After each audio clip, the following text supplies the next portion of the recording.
చిక్కుడుకాయని ఇలా చేస్తే ఇంట్లో అందరూ సైలెంట్ అయిపోయి తినేస్తారు. అంత టేస్టీగా ఉంటుంది మరి ఈ చిక్కుడుకాయ ఆలు కర్రీ. సింపుల్ ఇంగ్రీడియంట్స్తో కానీ నెక్స్ట్ లెవెల్ టేస్ట్. ముందుగా దీనికి మనకు కావాల్సినవి ఏంటంటే చిక్కుడుకాయలు, ఉల్లిపాయ, కసూరి మేతి, పచ్చిమిరపకాయలు అండ్ కరివేపాకు, అలాగే ఆలు కూడా. ముందుగా అయితే చిక్కుడుకాయని క్లీన్ చేసుకుని చిన్న చిన్న పీసెస్గా కట్ చేసుకుని పెట్టుకోవాలి. ఇంకో పక్క ఉల్లిపాయ, పచ్చిమిరపకాయలు, తర్వాత ఆలు కూడా అన్నీ కట్ చేసుకుని రెడీగా పెట్టేసుకోవాలి. ఇప్పుడు ఇక కుక్కర్లో చిక్కుడుకాయ వేసుకుని అందులో ఒక చిన్న గ్లాస్ వాటర్ వేసుకుని దాన్ని ఒక్క హై విజిల్ వచ్చే వరకు కుక్ చేసి హై రాగానే కట్ ఆఫ్ చేసేసుకుని పక్కన పెట్టేసుకోవాలి. ఇదిగో నేను ఇక్కడైతే ముందుగా క్లీన్ చేసి కట్ చేసి పెట్టుకున్న చిక్కుడుకాయల్ని ప్రెషర్ కుక్కర్లో వేసుకుని వాటర్ వేసుకొని అయితే పెట్టేసుకుంటున్నాను. ఒకే ఒక్క విజిల్ వస్తే చాలండి. హై మీద పెట్టుకుని కుక్ చేసుకోండి, సరిపోతుంది. లేత చిక్కుడుకాయలతో అయితే టేస్ట్ ఇంకా బాగుంటుంది. కాస్త ముద్రినట్టయినా పర్వాలేదు, మనం ప్రెషర్ కుక్ చేస్తున్నాం కదా. ఇదిగోండి చూసారా ఎంత చక్కగా ప్రెషర్ కుక్ అయిపోయిందో. ఇక దీన్ని ఒక పక్కన పెట్టేసుకోవచ్చు అన్నమాట. ఇంకో పక్క స్టవ్ మీద ఒక ప్యాన్ పెట్టుకుని అందులో ఒక 2 టీ స్పూన్ల నూనెనైతే వేసుకుంటున్నాను. ఆ నూనె కాస్త వేడెక్కిన తర్వాత అందులో మనం తాలింపు వేసుకుని, అదే అండి ఆవాలు, జీలకర్ర, శనగపప్పు, ఆ తర్వాత మినప్పప్పు. మీరు ఇవేమైనా అవాయిడ్ చేసేసుకున్నా పర్వాలేదు. నేను యూజువల్గా మోస్ట్ కర్రీస్కి అయితే ఆవాలు, జీలకర్రే వేస్తాను.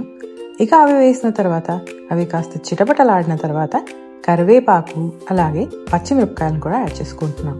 పచ్చిమిరపకాయలను అయితే పొడుగ్గా స్లిప్ చేసి పెట్టుకున్నాను. ఇక కరివేపాకు, పచ్చిమిరపకాయలు కూడా కాస్త వేగిపోయిన తర్వాత అందులో ఇక నేను ఆనియన్ కూడా కట్ చేసి పెట్టుకుని అయితే వేస్తున్నాను.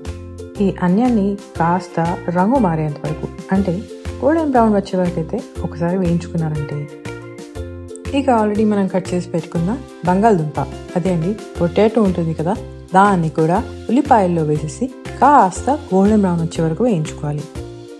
ఇదిగోండి ఉల్లిపాయలు కాస్త వేగిన తర్వాత నేనైతే మినప్పప్పు అలాగే శనగపప్పు యాడ్ చేసుకుంటాను. మీరు ముందైనా యాడ్ చేసుకోవచ్చు ఆర్ ఈ స్టెప్లో అయినా యాడ్ చేసుకోవచ్చు. అవి కూడా యాడ్ చేసుకున్న తర్వాత కాస్త జింజర్ గార్లిక్ పేస్ట్ వేసుకున్నాను. జింజర్ గార్లిక్ పేస్ట్ అయితే పచ్చి వాసన పోయేంత వరకు అయితే ఒక్కసారి బాగా ఇందులో వేయించుకుంటున్నాను. ఇప్పుడు ఇక పొటాటోస్ యాడ్ చేసుకుంటున్నాను. పొటాటోస్ కాస్త మీడియం మంట మీద పెట్టుకుని గోల్డెన్ బ్రౌన్ కలర్ వచ్చేంత వరకు అయితే కుక్ చేసుకోవాలి. ఇది కుక్ చేశాక స్టార్ ఆఫ్ ద డిష్ చిక్కుడుకాయ ఆల్రెడీ ప్రెషర్ కుక్ చేసి పెట్టుకున్నాం కదా, అది ఇందులో వేస్తాం. కాస్త నీళ్లుండి వేసినా పర్వాలేదండి, బాగుంటుంది. ఇక చిక్కుడుకాయ వేసాం కదా, ఇప్పుడు పసుపు అలాగే రుచికి తగినంత ఉప్పు కూడా వేసుకుంటున్నాం. నేనైతే ఒక చిన్న చిటికెడు పసుపు, 1 టీ స్పూన్ ఉప్పు వేసాను. 1.5 టీ స్పూన్ వరకు వేసుకోవచ్చు. ఇది వేసుకున్న తర్వాత మొత్తం అందులోకి కలిసేలాగా అయితే ఇలా పైకి కిందికి బాగా కలుపుకోండి. మీరెప్పుడైనా చిక్కుడుకాయ ఆలులో కసూరి మేతి వేసి ట్రై చేశారా? నేనైతే బోలెడు సార్లు వేసి ట్రై చేసి ట్రైడ్ అండ్ టెస్టెడ్ రెసిపీ ఇది. ఇదిగోండి కసూరి మేతి కూడా వేసుకుని బాగా కలుపుకుంటున్నాను. ఆలు ఉంది కదా, కసూరి మేతి వేసుకుంటే అయితే భలే టేస్ట్ వస్తుంది. ఆ తర్వాత ఇక ధనియాల పొడి, ఇది కూడా హోమ్ మేడ్ ధనియాల పొడి అండి. ధనియాల పొడిని కూడా ఇందులో వేసుకుని కలిపేసుకున్నారంటే ఆల్రెడీ మనకి మంచి సువాసన వస్తున్న చిక్కుడుకాయ ఆలు కర్రీ అయితే రెడీ అయిపోతుంది. మూత పెట్టుకుని ఒక 2 నిమిషాల పాటు కుక్ చేసుకున్నారంటే అంతే. ఇక 10-15 నిమిషాల్లో మన చిక్కుడుకాయ ఆలు కర్రీ గుమగుమలాడుతూ అన్నంలో కలుపుకొని తినడానికైతే రెడీగా ఉంటుంది.